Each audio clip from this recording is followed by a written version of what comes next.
Committee on the Future of Lake Champlain. I'm Mark Nod, Chair. Tonight we have a legislative session debrief, a discussion on membership and recruitment, a short discussion on the Basin Program fiscal year 24 research priorities, and then we'll have some retreat planning and prep for our July meeting and wrap up. I'm not seeing any public. Is that right, Katie? No one else is logged on, so it's just members? Yeah. Okay. If someone does join, we'll give them a chance to introduce themselves and weigh in. First action item, Katie shared some great meeting summary from the last meeting on May 8th. Anybody want to move so we can discuss those? I'll make a motion to discuss them. Second? Second, Wayne. Okay, does anyone have any edits or comments to those minutes? I didn't attend. I thought they were terrific. It looked like a pretty good presentation, a lot of good questions. I think we'll take up the discussion about resolutions and follow up on that study during the retreat. We'll be sure we include that as a retreat agenda item.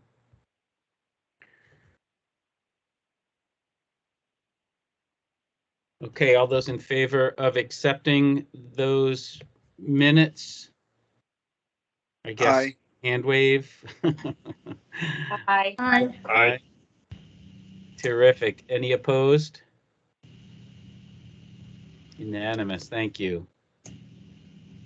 Okay, so now we're going to go into just a discussion about our priorities, where we think that we had influence and successes in the legislature, where there's still opportunities, and perhaps preview some of the activities we'll be discussing in strategy during our retreat next month, and try to get ahead on our action plan to support the legislature in what they're looking for in moving on with the priorities we've shared. So, Gloria and Karina, I know you have been involved in the legislature more than most of the rest of us, except for perhaps Senator Brock. But I wanted to highlight a few things that I'm aware of that went through, or sort of give us give us an update on that. And then if you guys want to share any of your insights or thoughts on what might still be on the wall, and maybe introduce some of the things that are still pending that were part of our priorities.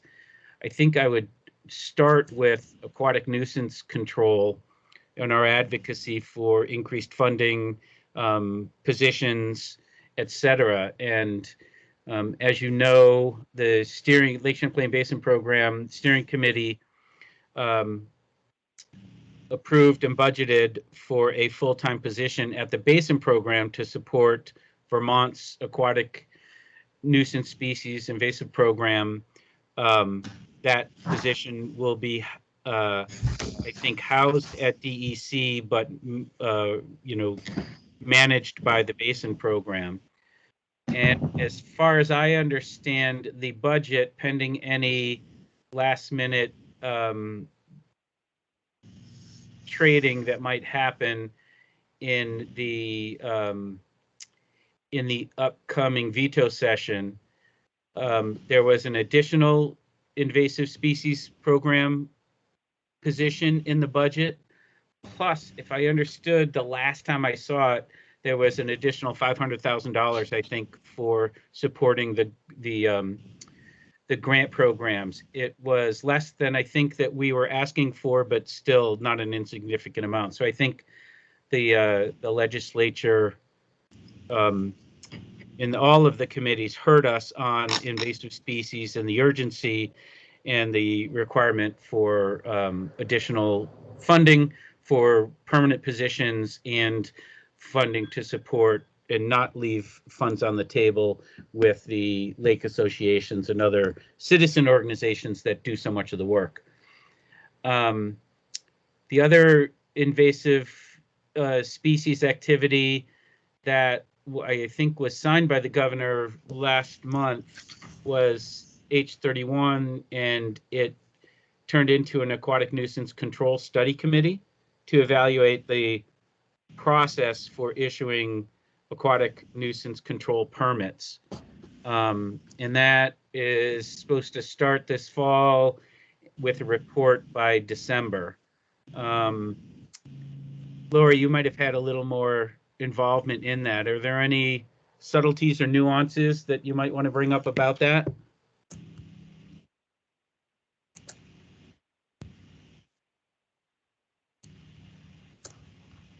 I think you might be muted.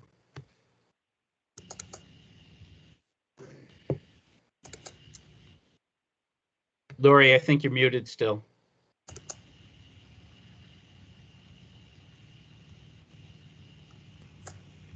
Sorry, my computer's very slow today. Sorry. So yeah, thanks for that, Mark. This grew out of that, the bill that was calling for a moratorium on herbicide permits, and they really wanted a legislative study group to work on proposed changes to the permitting process with this goal of presenting a proposal for the 2024 legislative session. So certainly want something that we want to bird dog and follow up on in the retreat.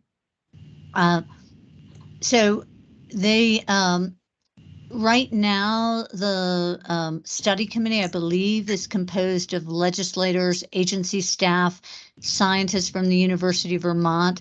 There will be opportunities for stakeholders to weigh in and suggest and provide input to the whole permitting process, but I don't think that's been identified yet. Okay. Yeah, and if I remember correctly, they have to have their first meeting, up to 8 meetings, and a report by end of December or mid-December. I think that's correct, yeah. So I think we'll have an opportunity to figure out how, but then weigh in our September, October meetings. Senator Brock? This is a discussion that we had at one of our earlier meetings about timing in order to get things done with the legislature. Now, in this case, the report is coming back on or before December 15th. That's right. Too late to get anything introduced effectively for the next session, because the timing to close the next session is the second half of the biennium. And with both chambers, legislation really needs to get in before mid-December to be considered. Committees can introduce legislation after the fact, but individual legislators or groups of legislators are somewhat precluded. So this limits what you can do with the timing.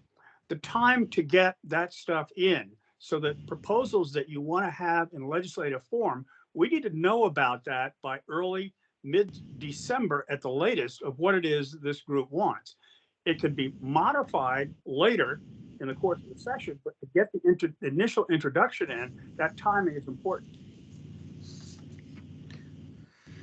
Thanks. And the bottom line is the report coming back is too late to be effective for what you really want to have done. Right. So I think I'm hopeful that we'll have had some participation and engagement with the study committee leading up to early December, that we might have an indication and be able to either speak to a potential bill or language perhaps that was already suggested that might get piggybacked onto something else. So I'm, this group is challenged to really influence specific legislation, but I think we'll find an opportunity to weigh in on the substantive parts of it. Yeah, if nothing else, to get something that can be a placeholder, so that changes that may be initiated because of something in this report or other things have a place to go to be acted on in the next Right. legislative session. That's what's really important. Right. Thank you. So we'll track that, and that'll be another item for discussion at our retreat. Follow up with the study committee.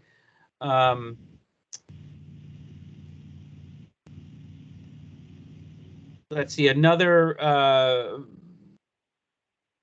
piece of legislation that went through was H126, which started out without much language around biodiversity relating to water, and I understand some substantive language was inserted that included water. It went to the governor's desk, became law without signature, and I think that's the 30 by 30, right? The H126. I'm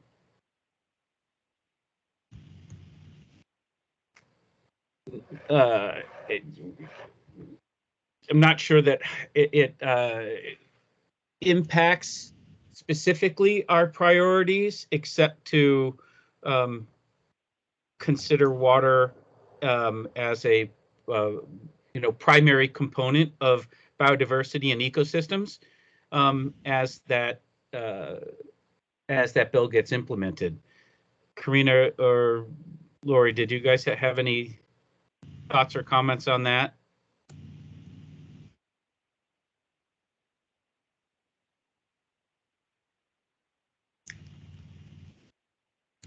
No, I think it's been back and forth as far as the language related to water, and I think that I'm a little bit not super fresh on it right now. It's not top of mind, but I do think that they did a good job with the language that was added as far as walking that line, as far as like how to conserve water versus conserving land.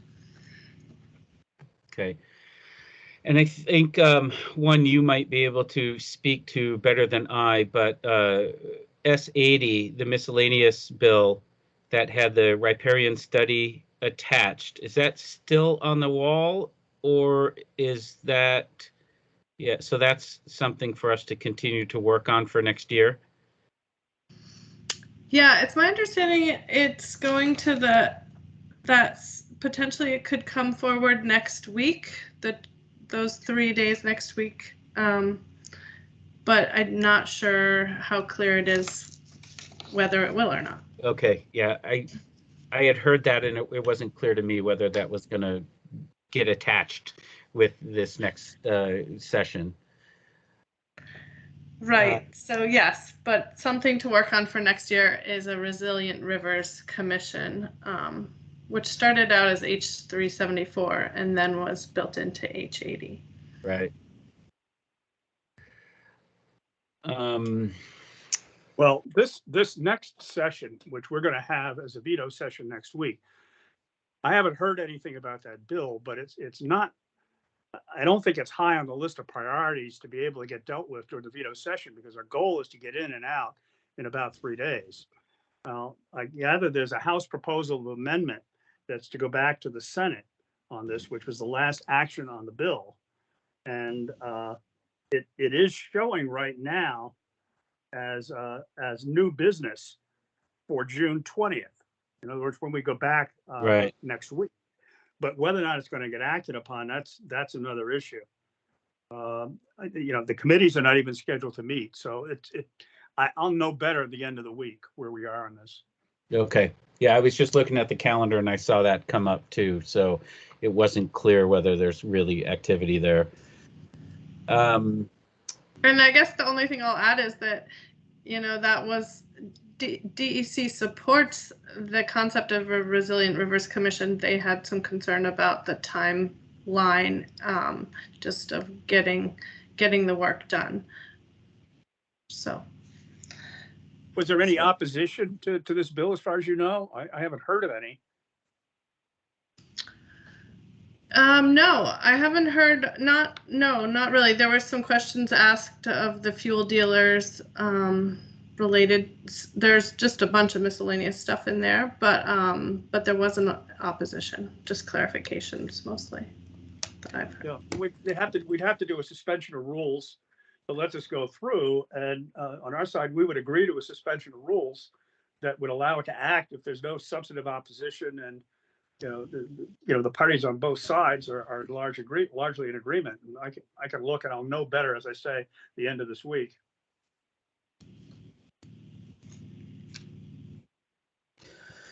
Okay. Let's see. Another item that we heard from one of our meetings was supporting ag transition. And as I understand it, there is still in the budget Agency of Agriculture, Food and Markets money of $350,000. It was less than what was recommended from the Future of Ag Commission to support one time for small farmer diversification and transition program. That was one of the items that we, I think, spoke to in House Ag, and we're supportive of, and I think we, as a committee, we're generally supportive of the final proposals that we heard from the Future of Ag Commission. So it was a smaller amount of money and single, one-time funds. So I guess we'll follow up and see whether that has any substantive impact. You see, I've got a couple other bills up. The one bill that we were tracking was the bottle bill, and I think it's still, I think it's in the Senate right now. But the issue that we were looking at was how the escheats, how the unredeemed container fees would impact the Clean Water Fund that we fought so hard for a number of years ago. And the last My sense is that it's unlikely that will be taken up, or if it is taken up, it will probably be vetoed by the governor, is my sense. And I don't think that the Senate, at least as far as the Senate is concerned, would override the veto at this point. Again, they may pass it over. We'll just have to wait and see until what happens next week. But there is considerable opposition to the bottle bill. Right, and that was so. I guess two things. One was how it would impact the Clean Water Fund if it was implemented. And the last I saw was a minimum of 50% or $4 million, which was I think a net gain to the Clean Water Fund as it has been utilized. But also, it's not likely that the Senate would pass. I think that there's 14 votes against it, the last I saw. So it's not likely that it would sustain the governor's likely veto. So that's there, no changes, but something that we'll watch again. And it really, the reason that we've been paying attention to it, I think, was some concern that funds would be depleted from the Clean Water Fund that we worked so hard to get to have consistent, sustainable funding. Along those lines, I had one question for Senator Brock, which I don't know if he could update us on. The IUA, IGA funding. I know Secretary Moore testified in April. I also testified from Ireland on it. The matching part of all the IGA money. It was funded at $9 million. I know that takes, I think 24 is what it was supposed to be at. That leverages a huge amount of federal money. It can still be caught up in the next year or so, but the goal was to get it all done now. Any idea? I know that there was a chance of that even going down with housing and whatnot, because that's pretty important to municipality. Yeah, I really don't know the answer to that at all. There's another cloud that folks, I don't think really recognize is the potential impact of the federal budget deal. Part of the federal budget deal is clawing back a significant amount of federal money, some of which would go to the states, particularly money that came directly as a result of the pandemic avalanche of funds that we got. And they're still trying to figure out what that means in terms of which monies are going to be clawed back and which may not. And so as a result, it's very unclear. Okay, thank you. Yeah, I know when I was in Washington for Water Week, I had that discussion with Ethan and Senator Sanders' office about the problem that the capacity is not here to do it in the time frame, but they were very straight up with us that if they reopened it at the House level, it would be worse. So the time frame's your time frame. You know, I mean, this has been a big problem overall is with the federal budget deal, federal spending is going to be cut back a considerable amount over the next year. And then our state spending is climbing during the same period. So these things are going in the opposite directions in a very bad way as far as state revenues are concerned. But we don't know what the impact of that is. A lot of the money has already been committed. And so we're fine on some things, but on other things, we're not.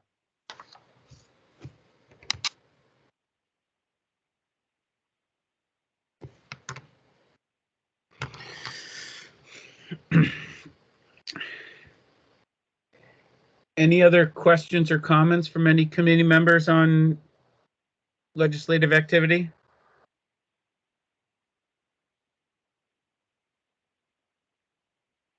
I guess my question is do we wait? I mean, I know this was a great update. Are we kind of in a holding pattern until the legislative session really ends? Or are we not expecting any movement on any of this stuff, Senator Brock? There could be some movement. I would wait another week or so. You know, Okay. Theoretically, we should be finished up by the 23rd of June. There is a possibility remote if there's more activity on the budget, it could go into the following week, but certainly by the end of the month, this should be cleaned up. Now, there will still be, though, uncertainty regarding federal funds, particularly going forward, and the impact if those funds are cut back on where we get the money to do things that we had planned to do in the state budget. But that's not going to be resolved anytime soon. And Senator Brock, is that a waiting for the federal government and Congress to sort that out as they're fine tuning that, or is that a issue for like Joint Fiscal Office to have sorted through? It's the agency. It's the federal agencies. Okay. Congress has given them the mandate that they're going to cut back and claw back certain funds, but precisely what that means is not clearly defined. And on an agency by agency basis, just like when the funds were dispersed, they will have to tell us their interpretation of that clawback. Many of the funds have already been committed, and that's clear that we're getting the money. There are others that seem to be a bit in limbo, and there's some that is pretty clear right now we're not getting the money. It's that stuff that's in the middle, and the state, our Joint Fiscal Office, as well as the administration's finance people are dealing with the federal agencies to get answers to the questions of what are you going to try to claw back and what aren't you? And it's those federal agency rules and requirements that we don't know about yet. Okay. Andrea first. I was just going to mention that two other bills that didn't move this past year that VNRC will be working on, at least from an education and outreach perspective, moving into next year, is the River Corridor Bill, H29, which is really a floodplain protection bill allowing rivers the space they need to move, and the Wetlands Bill, H30, which is primarily a net gain policy, but supporting the 2-to-1 mitigation ratio for wetland impacts, something that's in rule. Well, it's practiced in regulation, but it isn't in statute. Okay. And what was the final status of the anti-degradation and rule? Is that in the House now with this study group? Does anyone? I didn't see where that ended up. I know there I was should know and I don't. there was an amendment to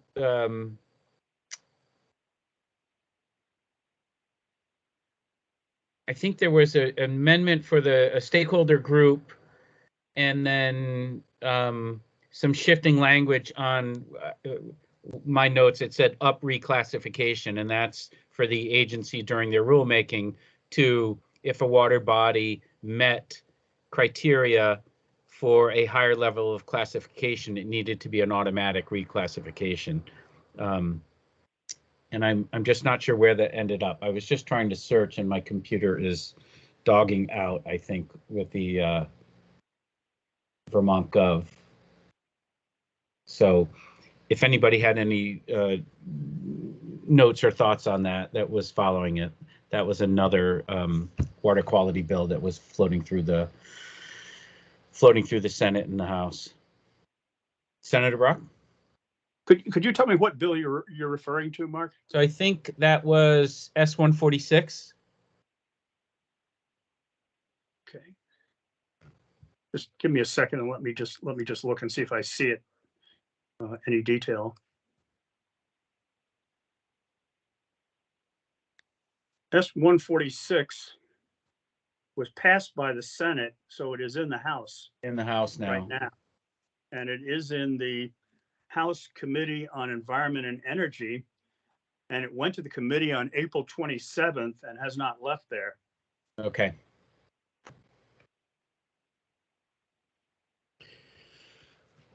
All right, thanks for that update.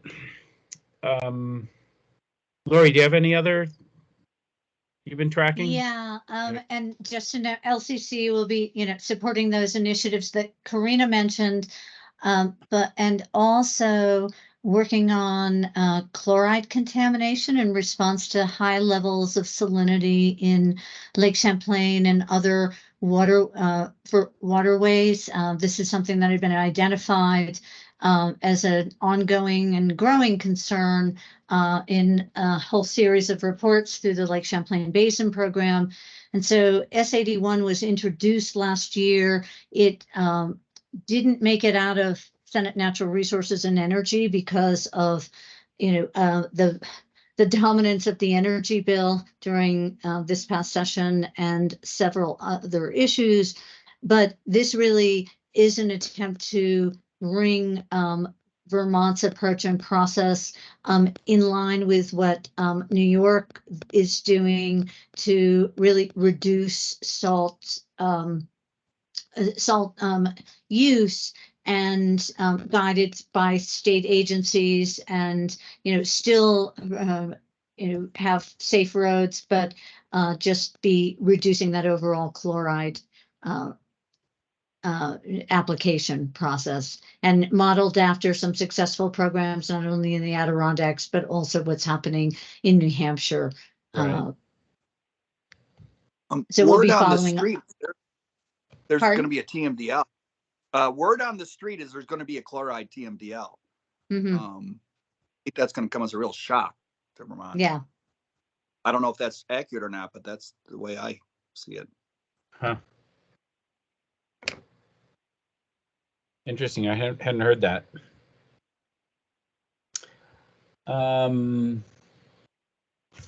Anyone else been tracking or following any items of concern that we wanted to toss out there for now as items for consideration for our retreat?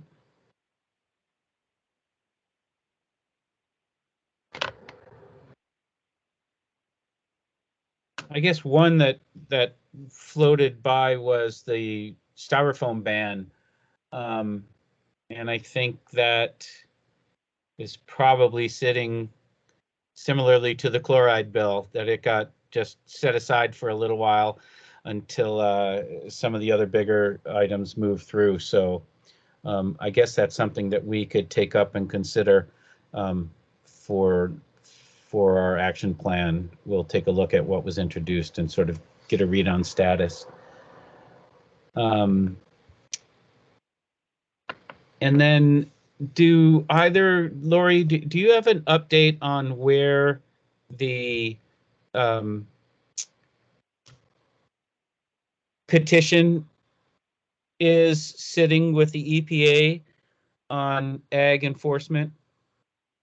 Yeah, a modest one. I'm not at liberty to share details, but the petitioners, Conservation Law Foundation, VNRC, and LCC met with EPA several weeks ago. Their review is continuing. They have, made inspections on farms with both agencies, and they're proceeding.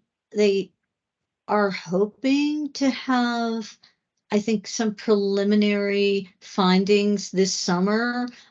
They did, from our perspective, it was an encouraging meeting in that, they do seem to be, really delving into this. We were, disappointed that there was not, we filed the petition last spring and that there Right. hasn't been more action since then, but that,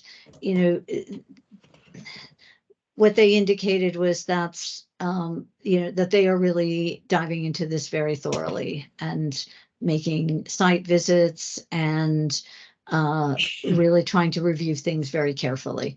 And so that's all I can say at this point.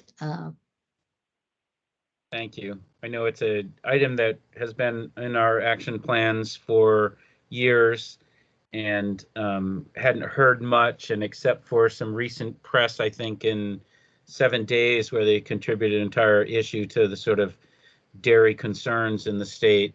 And it did come up, but there wasn't any, there wasn't much more. The fact that the petition, dedelegation petition was there. And a sort of a rehash of what was in the petition. So I think that's all I had from it.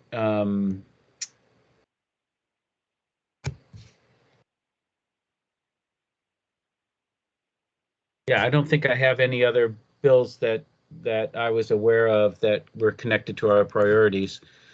So we'll keep an eye on the ones that we can and see what happens with this next session in 10 days or so, or a week, and see if there's any movement in any of the items that we were talking about.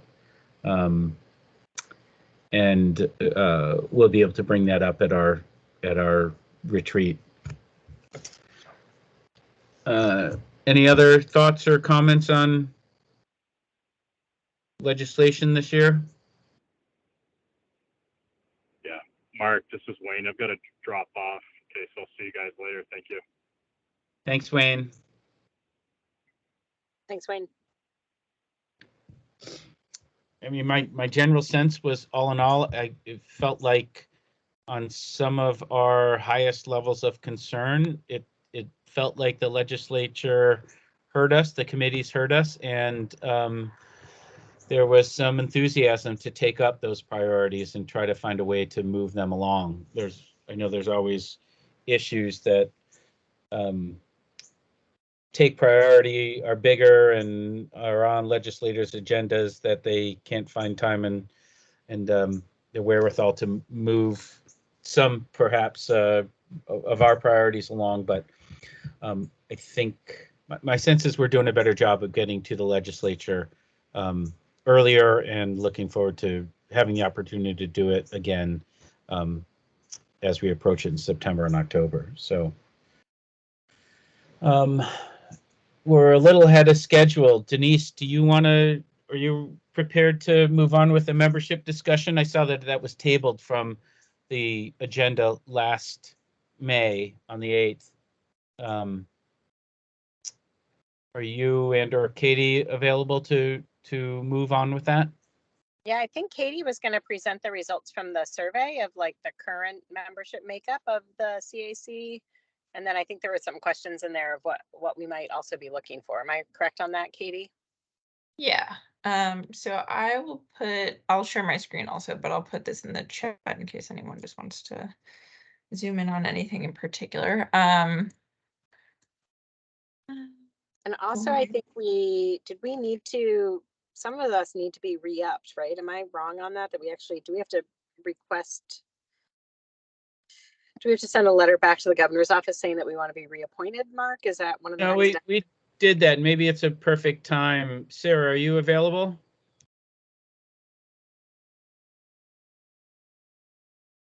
Hi. Yes. I don't, that's a good reminder. I know that those requests for reappointments were submitted, but I haven't heard an update. My sense is that you'll get something in the mail, but I can follow up and send an email to you, Mark and Katie. Okay, thanks. Thank you.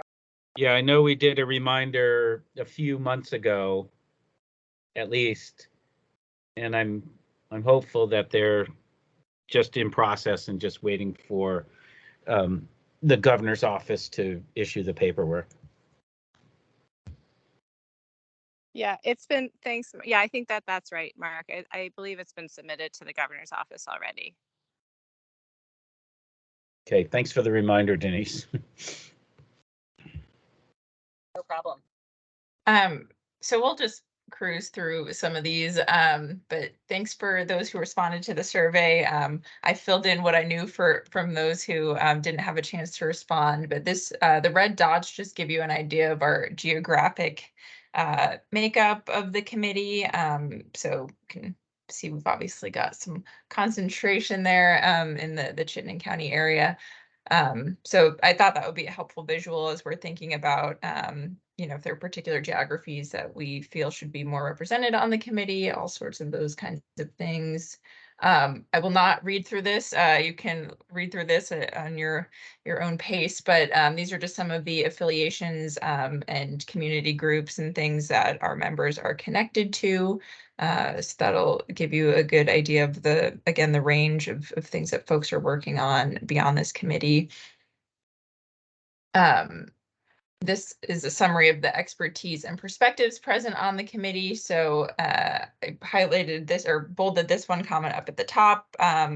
Good cross section of varied backgrounds and interests: agriculture, water quality, nonprofits, engineering, legal, scientists, municipal, and other expertise. Moving forward, it will be important to maintain these types of expertise as members change. So important to consider, but you can see some more details on how folks self-identified throughout. So there's a big range there, both from people's professional expertise and just how they enjoy our water and ecosystem. So that's an important piece as well.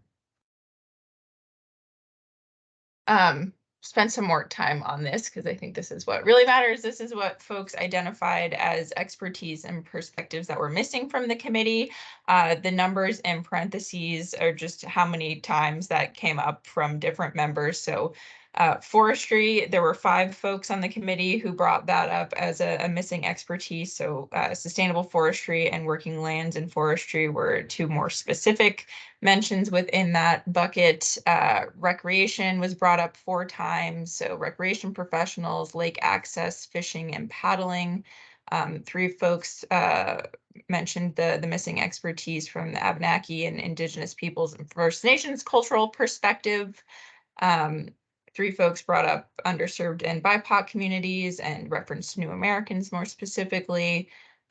2 folks brought up youth representation. Agriculture came up twice, and those sub-bullets: regenerative agriculture, young farmers, and non-commodity farmers were referenced. And then on the right side there, those are just some other areas that folks thought might be missing from the committee. Again, forest or larger landmass owners and managers, municipal sector, urban water management, more representation from Addison County or the islands, environmental justice, and nature-based solutions. And then there were some suggestions provided for potential members. So I just organized those based on the previous categories. So just, and again, with the number, that's just Megan Moore was brought up twice specifically.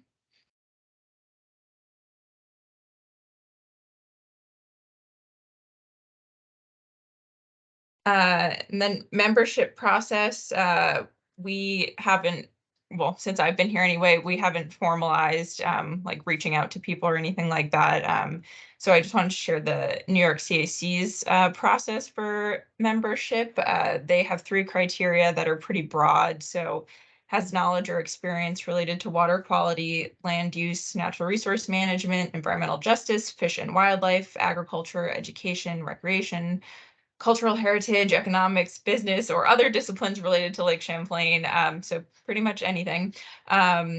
Has lived or worked in or is otherwise affected by the Lake Champlain Basin of New York State and has a strong personal interest in the future of the Lake Champlain watershed and is willing and able to attend regular meetings. So I know a few meetings ago we had discussed establishing a process, and you have the member manual already. So I think putting together some criteria that works for this committee could help to weed out some of the folks who might not be a great fit for the committee. So, then other membership criteria to consider, which we're trying to apply across the board at the Basin program, is just related to the applicant's experience supporting DEI initiatives. But that's the big summary there. So I'm happy to answer any questions or hand it over to Denise and Mark to dive in a little further. Thanks, Katie.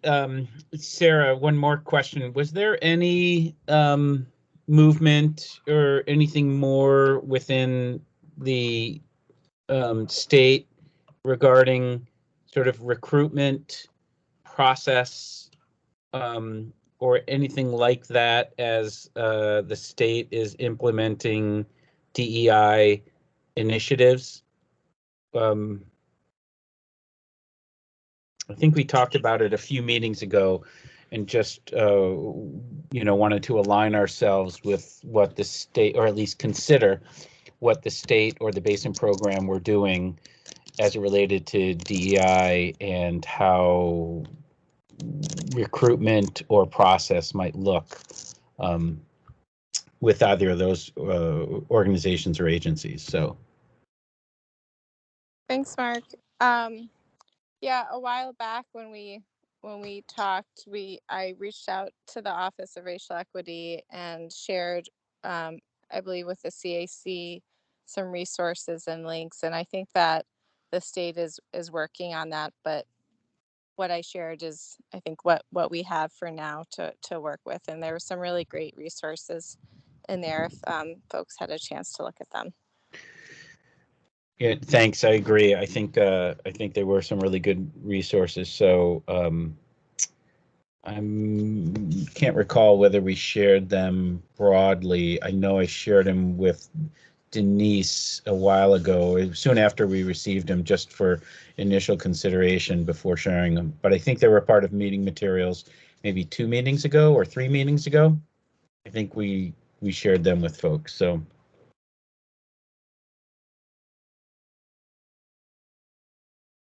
I'll be honest, I've not had a chance to look at them. But so it doesn't sound like there's any kind of like policy or procedure for ensuring recruitment of more diverse people to board. Is that what I'm understanding? I don't think there's any specific policy. It was good information for consideration, and perhaps some, what not to do. I think I got a read from a few of them. So I guess good to take a look at that, and it's something we can discuss at the retreat also. Denise, my understanding is that there might be in the future, but it's not something that the state has now. Okay, and the definition for the Lake Champlain Basin Program disadvantaged communities is supposed to be voted on tomorrow, but that really only impacts grant making. It doesn't really impact boards, right? I mean, yeah. I think it's making a statement, however, so I am planning on coming to the steering committee and sharing my thoughts on it. Great. And this is Sarah again, and I would just add as a reminder that the Basin program's definition of disadvantaged communities will, for better or worse, be different than the state of Vermont's, and how it informs grant making and other decision making.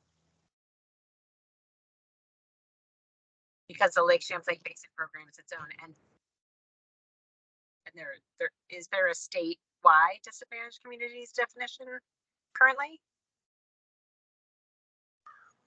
Yeah, as through the environmental justice law, and right, the basin program in the state have different drivers of and considerations for how they're defining it. Or put a link, can you put a link in the chat or send that out to us? Sure, I can unfortunately cannot do it right now. I'm off my computer, just joining in remotely, but we'll definitely follow up. Okay. Yep. Yeah, I think the big driver, is Mark, for the basin program is the Justice 40 for federal grant making, which is different from the racial justice driver, as Sarah noted, for the state of Vermont. So they will be different, and I think the basin programs, if you take a look at it, I think it will also evolve some. This was the first best effort at trying to figure out a process to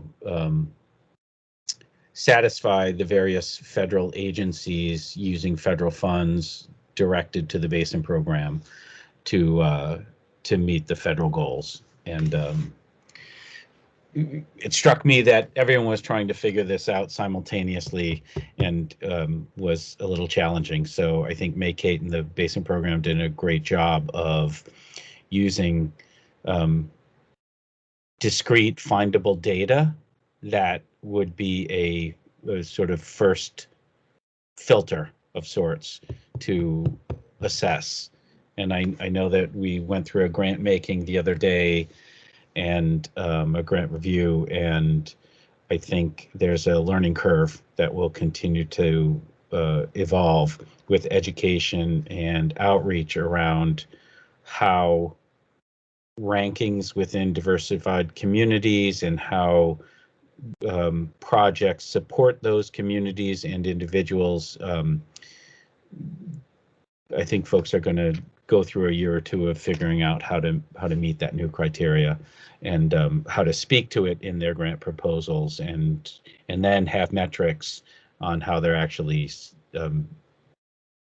are supporting those communities. So I think it's a work in progress, certainly for the next few years.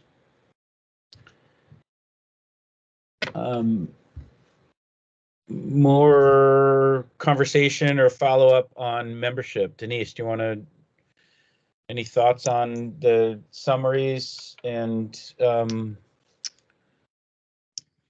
think, but I kind of think summary, first of all, Katie, thank you for doing that work. I know surveys can feel like herding cats, and I think really appreciate everybody on this group that responded to Katie's survey. And it seems like there was some really thoughtful responses. So I really, really appreciate that from my perspective. Super curious about large landowner, forestry, more like somebody who might have some more ties to recreation and fishing specifically. I feel like our next, and again, how many seats are we going to have open? We have 2.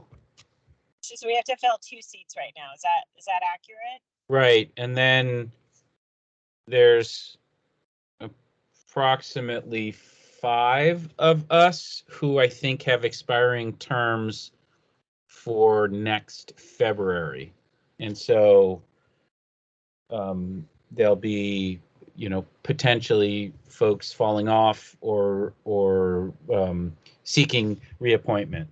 So, but right now we have 2 open seats. So 2 open seats, which is great. I mean, I am wondering if a next step isn't to, for us to sort of brainstorm with either immediate contacts or people that might be in other social circles to kind of think through like names of people who might have the time, resources, and ability to commit to being on the CAC. Or, and this was, I think, a question that we had originally, Katie, Katie from the Basin Program, can we put a post out there and maybe, reach out to maybe marginalized communities or people in our networks that might be able to fit, some of the criteria that we've identified that we need on our committee. Yeah, so the Basin Program is sort of undergoing a full review of how each committee does their recruitment, and obviously the CAC is a little bit different since it's your governor appointed. There are some chairs on other Basin Program committees that don't like the idea of doing that broader call for applicants, but I think that's committee specific, and I don't know if there's anything from the state that would preclude this committee from doing that, but I think that would just be up to you all and how you want to seek new members. Did they give a reason for not wanting to do that out of curiosity? There were some concerns about certain toxic people being on the committees. I didn't get any more details than that, but I think there are ways, like by establishing, criteria that new committee members have to meet and requiring that letter of interest, that you can sort of filter some of that out. You just have to, be able to stand behind your reasoning for saying no to someone if that comes up. But I guess it doesn't really come up here because the governor makes that decision. Right. Just a reminder. To recommend people to the governor. So, but there is that second step. Go ahead, Mark. Right. I was just reminding folks that we have asked for anyone, whether that individual is recruited through our various networks or independently puts forward their interest, to fill out the governor's online form and then send a letter of interest to us for consideration and recommendation. And then our recommendations go to Secretary Moore for her review and presumably then passing on to the governor for appointment. That's how it's happened in the past. I understand there is nothing that precludes us from direct outreach, notifying any community in any communication that there are positions available and solicit folks to do that. I think my read of the information Sarah provided was a sensitivity to that recruitment in traditionally disenfranchised communities, people who have not traditionally had their voices heard within environmental, land use, water quality concerns, and just being aware of those as we create that notice. And so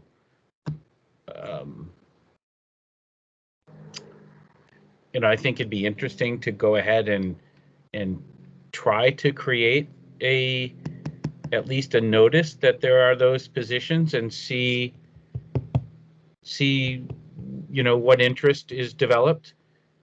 My feeling is the Citizens Advisory Committee, while governor appointed, is really an opportunity for the broadest and most diverse aggregation of community members interested in Lake Champlain, the basin, and water quality to speak to it. Lake Champlain is a public trust. It's owned by all of us, and so there's a sort of pure democracy opportunity. It's sort of the town meeting. You know, the CAC could be the town meeting on issues impacting the basin on regularly, and a place for those voices to be heard and then relayed to the legislature. So I'm a fan of us taking a stab at drafting something that could be shared across a broader community, diverse communities, and see what happens with some of the recruitment. Go ahead, Lori. Yeah, thank you for that. I wanted to have a question regarding those parameters for participation, and it comes down to our name of the Citizens Advisory Committee, and for those of us who do a lot of outreach, for instance, the Lake Champlain Committee that I work for runs community science monitoring programs. And those programs in the past often used to be referred to as citizen science programs. And there's been a real effort to change that to be far more inclusive. So in identifying who can participate, I think, one of our name in some ways is a barrier. And I'm not saying that we should change the names that, of the citizen advisory committees, but I do think we need to address, do you have to be a citizen in order to participate in it? Because, many of us involved in organizations are looking at things, more broadly than that, and we don't care and we don't want anybody to have to prove citizenship, but I think we are going to need to just address that. Can you participate as a community member, and also check back with the governor's office? Are there restrictions in some ways? Does somebody have to be a citizen in order to serve on this committee? I hope not, but I think it is something that will come up. I hope not. I hadn't really thought about it in that context, but I hear you. My sense is, are you a resident of Vermont, and do you live in the basin, and do you really care about it? Those were sort of the first filter. Did the governor recently veto the non-citizen voting charter changes? Was it charter changes? I think it was Winooski and Burlington. I'm not sure. I guess my sense is, if he vetoed those, is there then this de facto citizen requirement for participation in governor committees? I mean, does that logically follow? I guess we could ask, but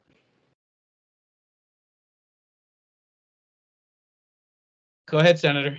I would think you ask the governor's office. Yeah. If there's any issue. There may be issue from his standpoint on people voting in elections that may have tax implications, but I doubt if there's any issue here, but I would suggest that you ask. Well, it's a good point, and I guess, Lori, in our narrative, we could clarify that it's really, the expectation is not about citizenship, but about residence and or domicile or something like that. Yeah. We can amplify that and de-emphasize the citizen component of our name. Right, that you're a member of the Lake Champlain watershed community, however that's chosen to be defined. Right. And that, but I would push us to define that as broadly as possible, and that citizenship should not be required. We will check with the governor, but I would be surprised, as Senator Brock suggested. So, but I appreciate the shifting the language a bit to be sure that's not misinterpreted. Thanks for bringing that up, Lori. I've been quietly waiting on that for a long time. So.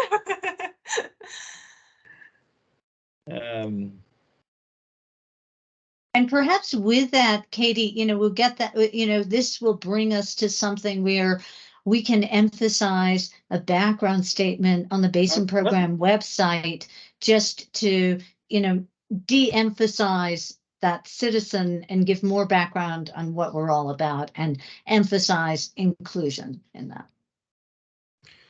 Senator? I just went back just to take a look at the statute. The statute is 10 VSA section 1960. And among the things it says is the advisory committee shall consist of 14 members. Then it talks about the senators and the representatives and 10 Vermont citizens, including one recommended by the Secretary of Agriculture, Food and Markets, who come from a variety of geographic locations in Vermont, appointed by the governor with advice and consent of the Senate. So it does say specifically in the legislation, citizens.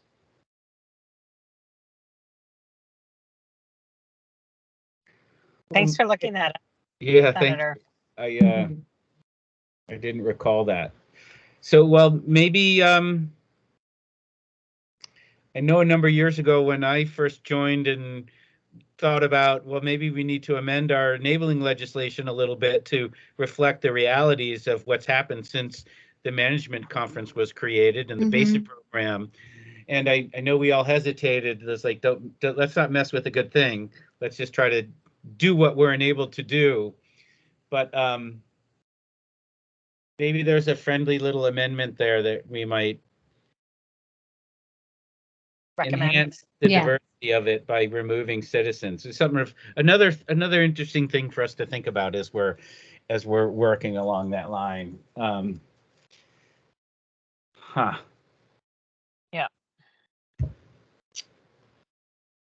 Okay. The question is, as you talk about these advisory committees, this is the only advisory committee, and I'm assuming that isn't there an advisory committee covered dealing with the other states? Does New York and so on have one? Yes, but they don't have, they don't have the same, I don't think they have the enabling legislation, Randy, and they do not report to the legislature. And I do not think they get per diems. So one of my questions also, Randy, was, is there anything you're aware of in statute that equates any, a per diem payment to citizenship? Is there any restriction on that? Yeah, neither am I. Yeah, thank you. Hi, this is Bob. Real quick, I really found the survey quite useful. I think my goal here is to have diversity.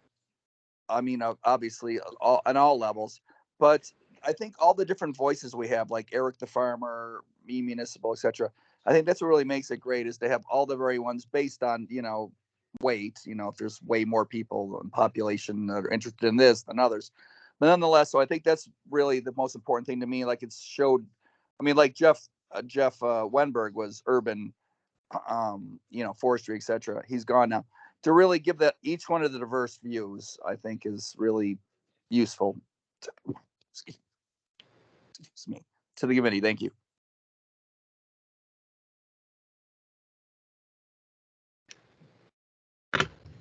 That's a great point, Eric, or not Eric. Eric. That's a great point, Bob, the municipality guy, the wastewater. Do we just call you wastewater now if Eric's just going to be farmer? Well, you should probably go with clean water and drinking water, the SRF, the federal designation. Thank you. No, I think that's a really good point, and I think that it just makes for more perspectives, make for honestly better policies, better decision making, everything. So I'm really excited about the survey. I'm excited to kind of delve into it a little bit more. But I do think from my perspective, having diverse perspectives and voices on this committee is really important. Whether it's trying to find somebody who is of a different race or nationality, or somebody who just has a different perspective based on like how they use the lake. I do find that fishermen are really hard to get engaged. And that's definitely one of the voices that I really listen to. They're on the lake all the time, and so they know it well. And so I just think about that a lot. But I do think we need to challenge ourselves as a committee to not just accept the people that know about the Citizens Advisory Committee that are raising their hand to join, but actually go out and recruit people that not know about Citizens Advisory Committee, but use the lake and know the lake and love the lake to join this committee, part of it. So I want to spend a little bit. I mean, I do think that in the next, and I don't know how we do this, Katie, I guess I might look to your guidance, but you know, if people do have thoughts on people that might be able to join the committee that kind of fit the spaces that we were looking for, or the types of people that we're looking for, maybe we could just start culling a list of names together, as we also maybe do a front porch forum post on communities around the lake. On the Vermont side, if we could maybe draft something, that would be my recommendation or suggestion. Because otherwise we're just going to keep recruiting people that look and sound like us. So we have to get a little more creative, and maybe it's not just front porch forum, maybe it's other means as well. If there's nothing stopping us from doing that, I guess my question to the committee is, can we just do it? Yes, I agree, diversity. And just one little note, I am the wastewater guy, but I'm also a 4C water operator. So I'm the highest level water operator. So you can call me the water and wastewater guy. Thank you. We'll just call Bob. It's okay. It's too complicated now.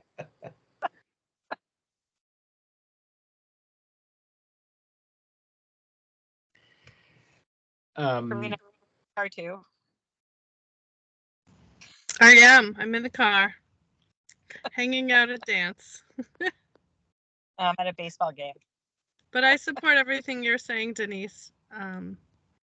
I wonder if with the posting on Front Porch Forum, if we asked for like a letter of interest or something as a way to just reduce the number. Like, I could see us getting a ton of people, and just trying to sort through that would be a lot.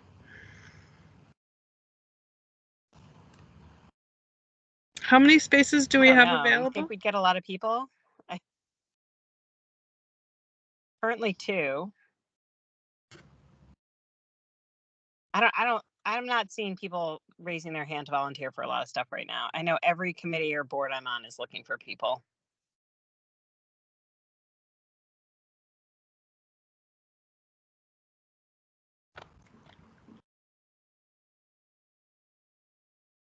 I think you froze, Karina. Am I frozen, or is Karina frozen? You're good. I don't want to become the Google form person, but I will suggest with those front porch forum posts or other things, I could put together something that just, you know, I'm interested in learning more, you know, and maybe we could set up some, you know, conversations either with me or with the chair and vice chair for folks who are interested in, you know, haven't been engaged but want to learn more, or there can be an upload option for folks who are ready to submit their letter of interest, things like that. But I imagine if we're trying to get new folks involved, we're going to have some conversations with people who don't know that much about us. I think a form is great, Katie, and also just getting the basic information there, they make for efficiency in doing that. There are barriers, though, for that, in terms of if you're looking at underserved communities, you just want to make sure you want to just address the access issue in some way. So I think that it'd be very helpful to have a form, to ask specific questions there, and to, you know, provide some basic background information. So the information we're getting from people is it's clear that they're already interested. I think it would be helpful to have some intro to the forum, so that, you know, people can screen themselves out if they, oh, don't have time to go to X number of meetings a year. You need to give them some background information about who the CAC is, what we do, what we're required to do, and why we're reaching out,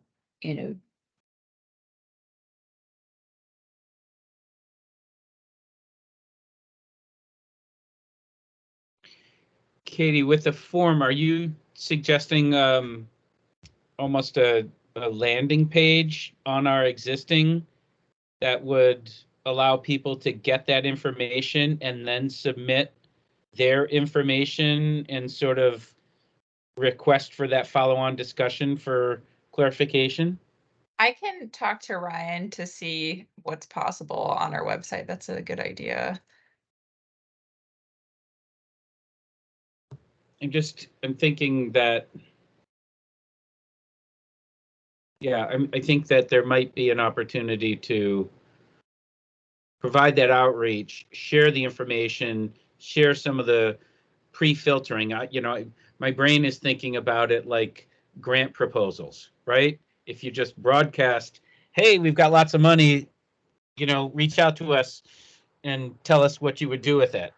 And creating that first levels of information that lets people know,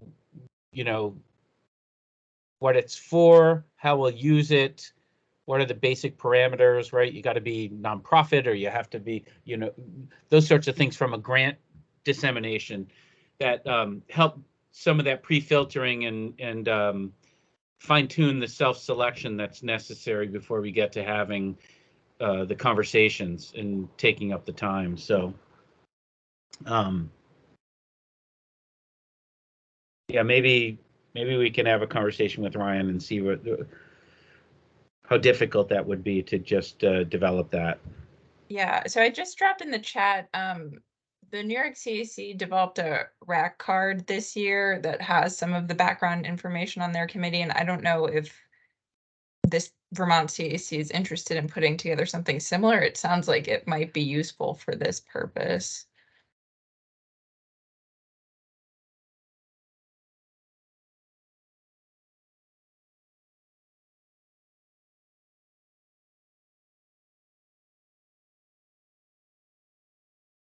Is that digital, Katie? Like that? Yeah, I is that haven't like a printed rack them card? yet. When you say Yeah. rack card, I'm imagining a rest area. Yeah, the New York You CAC haven't used to have like printed a it, it's trifold digital. brochure. And so we updated that with this, but yeah, it hasn't been printed yet, so it's just digital and is on their webpage.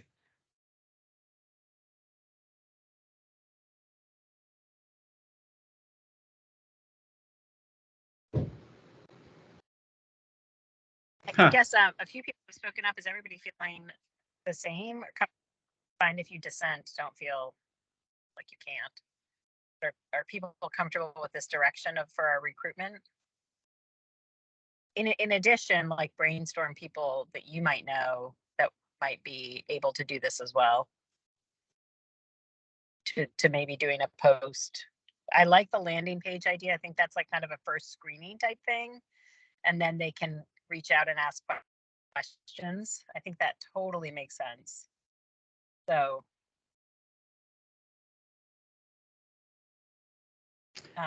yes, it's like a first screening before we make the with governor, and then you also find out they can ask questions. How many times do you meet? What's the commitment? Is it a virtual meeting, in person? Right, that matters to people these days. So I think that's a great suggestion.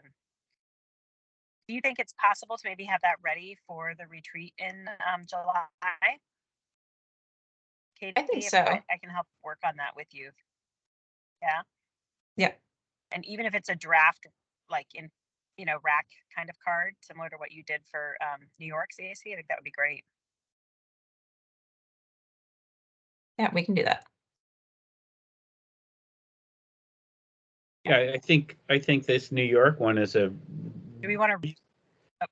It's a reasonable model to sort of pattern off of. It's, consistent and similar information. just tweak it for our distinct statutory requirements, et cetera. But it ought to be something we could put together in time for the retreat.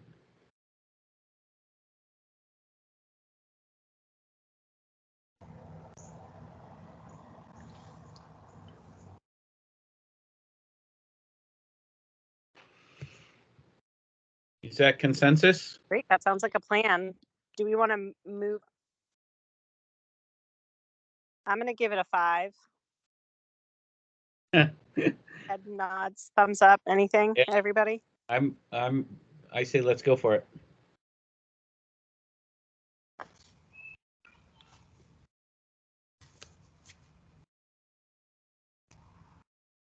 Okay.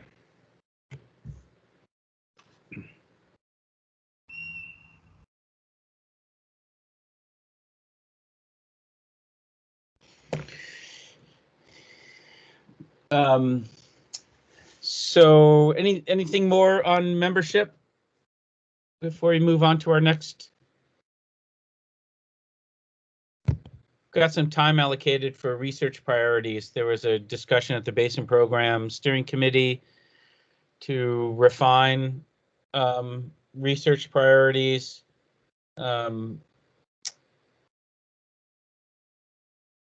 And so there's an opportunity to bring those back to the Basin Program. I know that continued follow-up on emerging contaminants and the follow-up on the study based on our resolution, our joint resolution between the 3 CACs over a year ago is moving along. And so follow-up on that was an item for continued research. I heard chloride as a potential continued research topic. I know that the Basin Program has funded work in the Adirondacks and some great research and great implementation, as Lori described, opportunities to model that and use that here in Vermont. Are there other topics, items of concern for any of the members?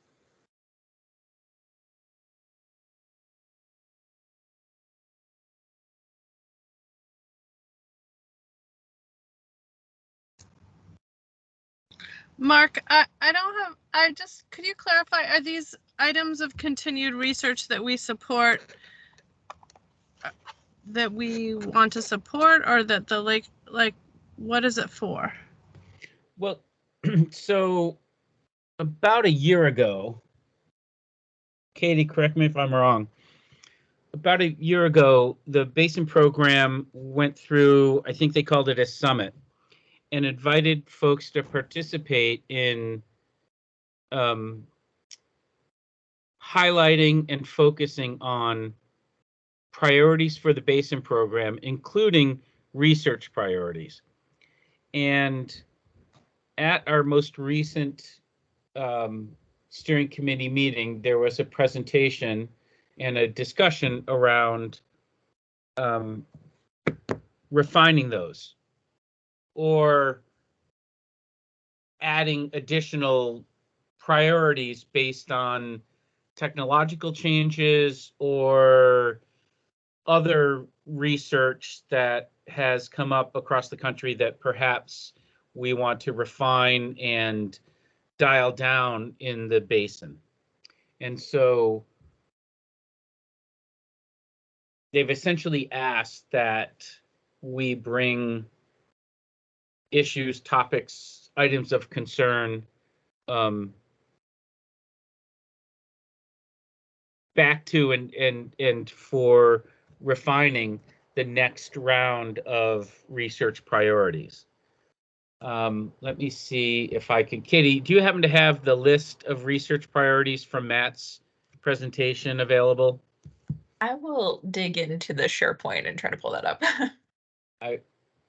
My computer is just moving too slow. It does not want me to access Microsoft stuff right now. I just have my spinning hamster wheel.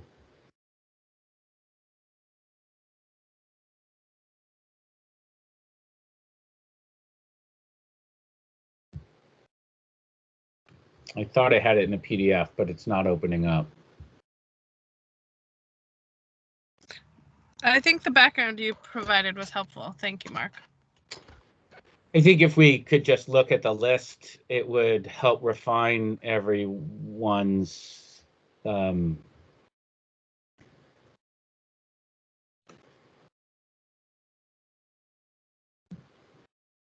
sorry, my computer is just not being cooperative right now.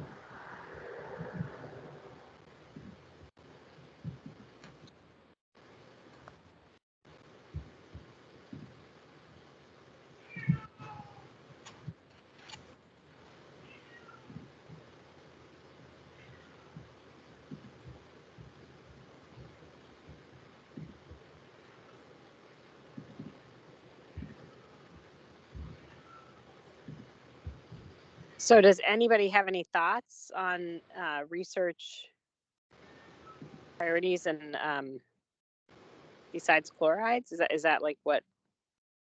And are they asking us specifically in the other CACs what we'd like them to focus on?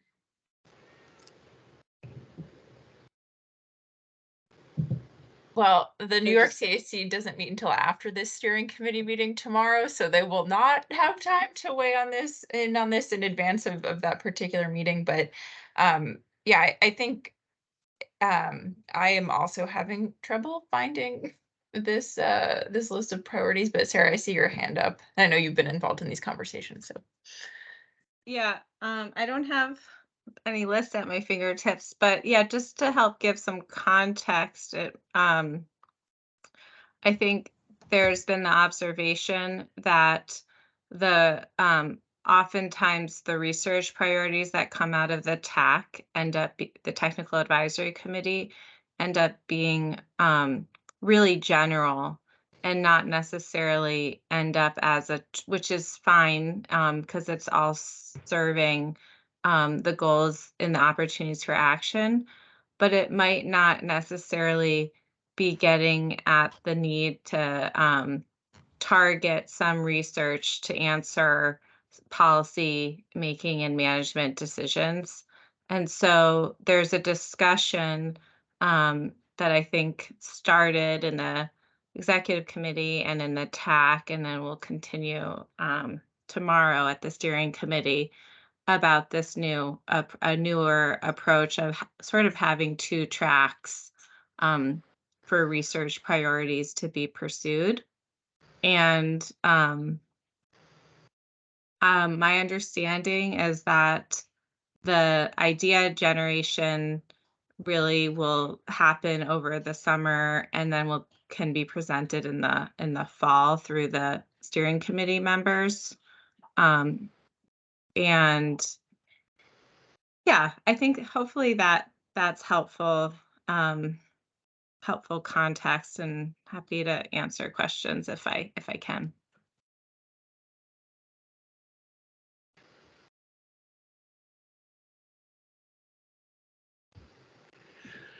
Thanks, Sarah. I am not seeing it, so I think it's something that Matt may have put up in a screen share for part of the executive committee discussion a few weeks ago.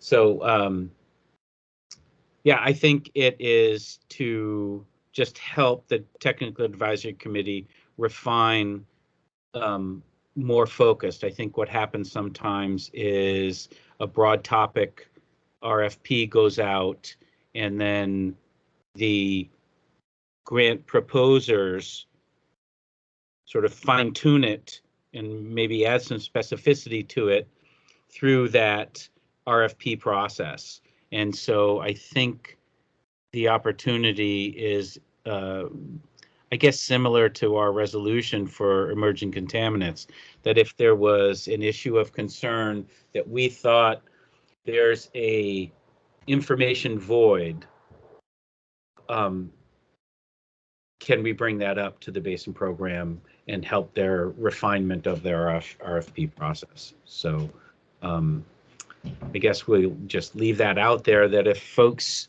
have an issue or an item that they think deserves state or federal funding to support some additional research to get a handle on, that it's something that we should and have the opportunity to influence and bring it back to the Basin program.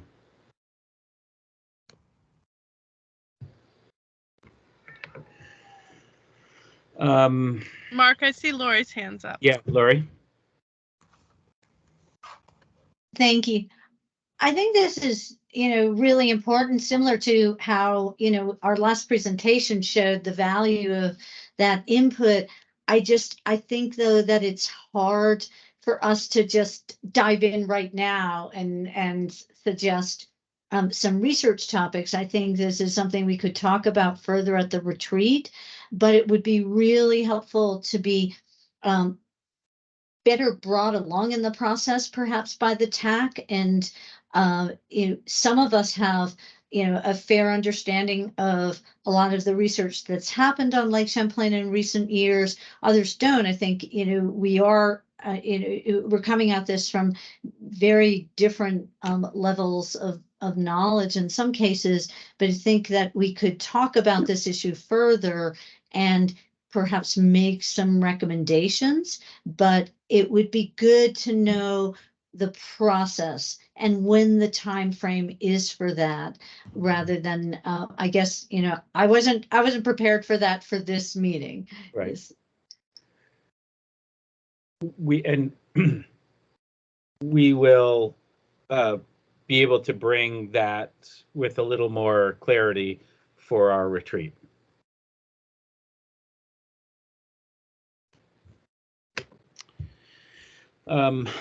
And I think that's a good segue into retreat planning. So right now we're planning for the Gordon House. I think Katie sent out last night or the night before the retreat invite. I guess it was this afternoon. It will be at the Gordon House, essentially 9 till 3, as we've done in the past, in person. It seems like everyone could attend for that July 25th, or almost everybody, maybe with one or two who just needed to do a little bit of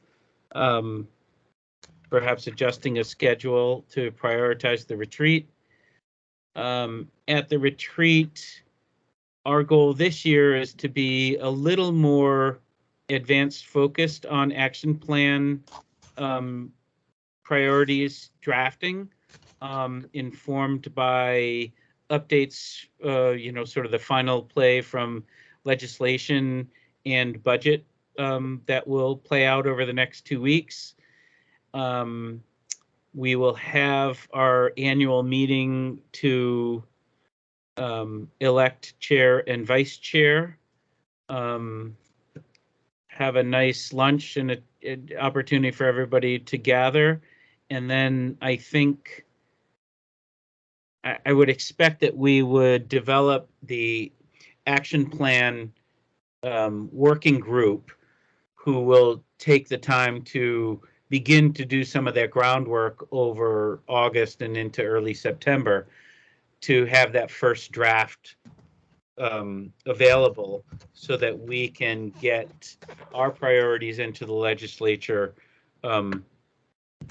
more quickly than we have in the past. Right now, I noted I have 4 items. The research priorities that we were just discussing, obviously membership and recruitment, follow up on a few legislative initiatives that were outlined that are still on the wall, and I have a note, sort of a note to self, is just to follow up on exactly how those aquatic species program positions and funds will actually be managed and implemented, just so that we're on track with how those will be, specifically the Basin program, how that position will be managed between the Basin program and the agency. I think that we pressed hard that position would be focused on the outreach rather than the data collection or permit creation. That was our priority in advocating for that position. And so just assuring that that is how it's going to be utilized. Any other items or topics for folks for the retreat that they want to be sure, or presentations that they'd like to hear?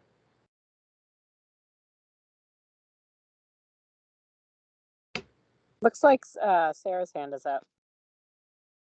Sorry, my computer is just stalling out, so thanks.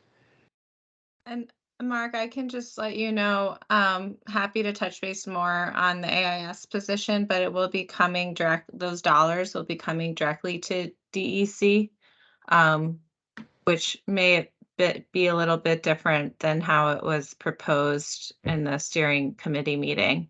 Instead of it being hired through NUIPIC and sitting at DEC, the position will be based at DEC entirely. And then in terms of those specific questions, happy to touch base more and follow up on that. Okay, thanks.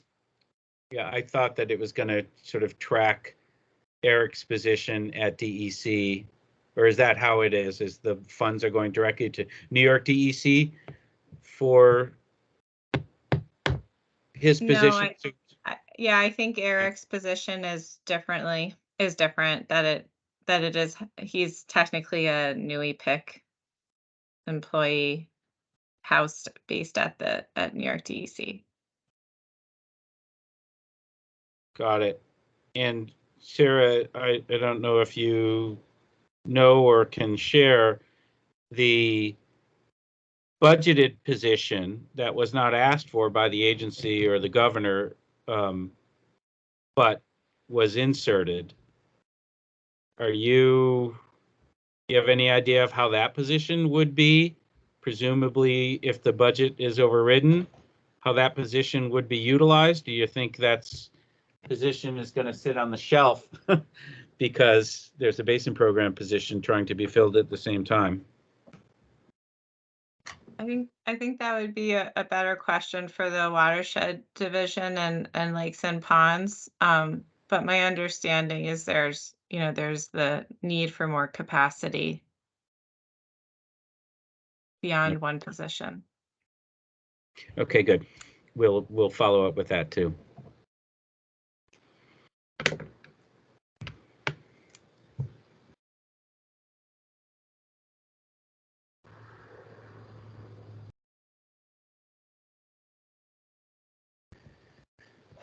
Any other thoughts, comments, topics for retreat? No, and Katie, you sent out the calendar invite on that today. Yep. So everybody should have it in their calendars for July 25th. Am I right on that? Okay. And I think at the last meeting we talked about the vice chair. I don't know. Nobody's reached out to me, Mark. I don't know if you've gotten any interest. I haven't. I know that Wayne expressed interest, but also thought that he probably doesn't have the time or availability to step into that role and then plan for a segue to a chair position, because I think he's considering retiring within the next couple of years. So You have all kinds of time when you're retired. yeah, I think he's actually thinking about moving away from Vermont for a longer time too, or at least a big chunk of the year that would preclude him from meaningfully participating because he won't be here personally. That's the sense I got. You can get on Zoom meetings with us. We Well, can. if anyone's interested in vice chair, I mean, I love how you nominated Wayne when he's not here. So that's a really good move. But if anybody's interested in being vice chair, or if there's other nominations for chair, let Mark know Please. before the retreat so we can have so we can have a conversation about leadership. I'll just say that this committee is the shining example of all of the Basin Programs Advisory Committees and is the only one that has a vice chair currently. And Eric is going to make the strong request to all of our other committees that they also have vice chairs and set up some succession planning. So great work, everyone. Keep it up.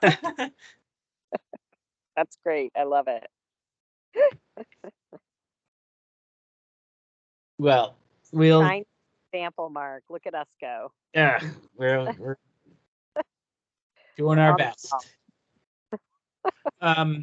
Yeah, so I'll follow up tonight with an email to everyone to remind them, perhaps to Katie's retreat email today, and ask everyone to consider. I think it's really helpful to have the vice chair on a number of levels, to have that succession planning, but also the chair has, there's a lot of meetings and the opportunity to have another perspective, another voice sit in when possible or when necessary at the executive or steering committee meetings, I think is important.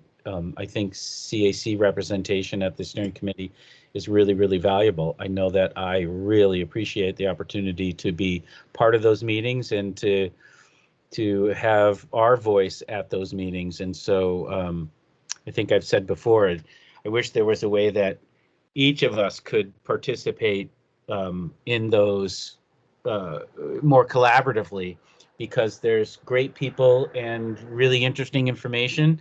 And I'm always learning and always appreciating the folks that are involved. It's a really large, committed group of people that there's a lot of value, I think, in putting in the time to be able to attend those. So even though I don't think I've been to one that a general public member has ever attended. So we'll see where that changes with the meeting tomorrow, how many public attend, since we asked for it. Yeah, I've posted it. I shared it with friends. They posted it they actually put out a post on it on Facebook, and I think they were contacting all of their members as well. So yeah, and Ryan sent out late this afternoon a news release, press release, that I presume we're all on that listserv, and everyone else should have gotten that too for sharing tomorrow. Yeah, I got a press release too. Yeah. So that went out from Ryan, but from Eric. Well, they did two. Did they do two separate ones? I feel like they did one for the actual steering committee, and then they did one for the Missisquoi Bay public meeting. Yes, Yeah. they did. So the Missisquoi Bay public meeting news release went out at about 4:30 this afternoon. And so that's what I was referring to. And I would expect that all of you are on that listserv and should have received it also for additional sharing. So if you did get that, Denise, let me know. We'll forward it on, or Katie could attach it to the chat. No, I've gotten that. I'm just curious how many people will show up for the steering committee meeting versus the public meeting. Right. But Yeah, I think that the steering committee notice went out to a smaller email list, and then the public meeting notice went out to a broader list, since it's there. The steering committee ends at 2, I think, and then the public meeting starts at 2:30. Well, the steering committee is a public meeting, but the Missisquoi Bay focused portion of the meeting is a separate meeting.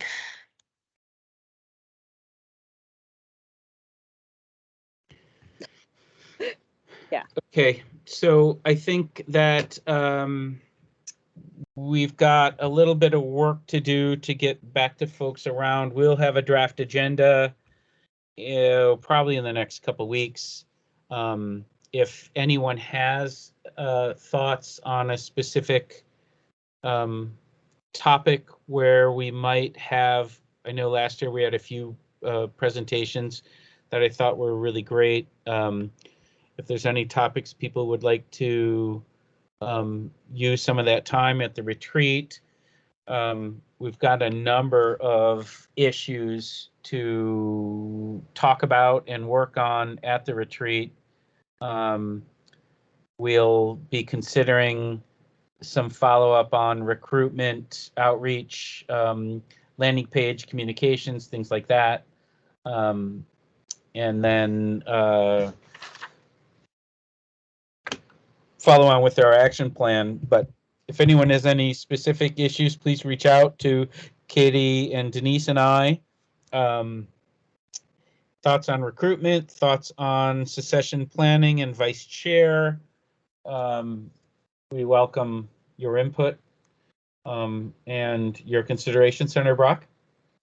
Just a question. I just got the invitation to the Missisquoi Bay meeting. And maybe I'm crazy and maybe I've just read it too quickly, but it tells me everything about when it is, but it doesn't tell me where it is. Huh. City Hall. It's It at doesn't say that, I don't believe, unless I missed it and have misread it. It doesn't say it in the invite. Not that I've read. No, it's probably once you click the link for registration, maybe it's there, but you're right. Yeah, it is. It does. Yeah, it just says it's in St. Albans, not at the town at City Hall. Yeah, it says, yeah, when you click the link, it does say City Hall. It just might have been useful to have it in the text because somebody might not click the link. Right. I'll bring that back to the team. Right. Maybe they do a quick follow-up. It's a great point. I would say I think it's fine to entertain topics for the retreat. I just want to be conscientious that we agreed that the retreat was really going to be action plan. Absolutely. I don't want us to like get distracted from that task, especially if we're trying to create an action plan prior to the legislative session. And I feel like we do this every year. We talk about it in the summer, but we don't do what we're supposed to do. And then it's December. Then we set it anyway. So that would be my only cautionary tale, Mark. It's fine to have a speaker, but let's not go crazy. I'd rather hear about the legislative issues and like what we're trying to address and be really, I think as Senator Brock said, be very clear in what we're asking for this year. If it's any incentive to continue to stay on task and on time, I am tentatively scheduled to go to Hawaii during the week that we normally do the presentations to the legislature in February. So please let me go on that vacation. Yeah, we want to go see the legislature before they meet, like summer. I'm thinking like summer picnics or whatever. Yeah. We want to go. We want, along that line, I mean, that's what I'm certainly not telling anyone to do anything. I found Senator Brock's input tonight most helpful and insightful, and I would hope that I would like to lean more on our legislative side of this to get direction, what is feasible at this retreat, if possible. Thank you. Well, I think we have all of our legislators told us that they could attend the retreat except Representative Dolan, and she was pretty hopeful that she would adjust her schedule to be able to attend the 25th. So hopefully everyone will be there. Okay, anything else from anyone? Otherwise, I think we can wrap up and hopefully we'll see you in person or hybrid tomorrow if you can attend the Missisquoi Bay public hearing or public discussion. It's not really a hearing. And we'll be in touch very soon with the draft agenda and follow up for the retreat at the Gordon House, and looking forward to seeing everybody up here in the islands. One more thing, we had discussed this at a previous meeting, but we didn't have a quorum or anything. If folks want to switch to Zoom, you'll notice that I did send a Zoom invite for the July retreat as the remote sign-in option. I know Teams has been a hassle for a lot of people. I don't know if this is something that requires a formal vote, but I'll put that on the table for discussion. I don't think it requires a formal vote as long as the Basin program's supporting Zoom. Right. They are good. The legislature, I think, is it's also easier for members of the public that might not have a Microsoft account. right. Yeah. So I think that's what we had talked about. Either work for me, but I have a Microsoft account, so I know other people really prefer Zoom, and that's what most public meetings.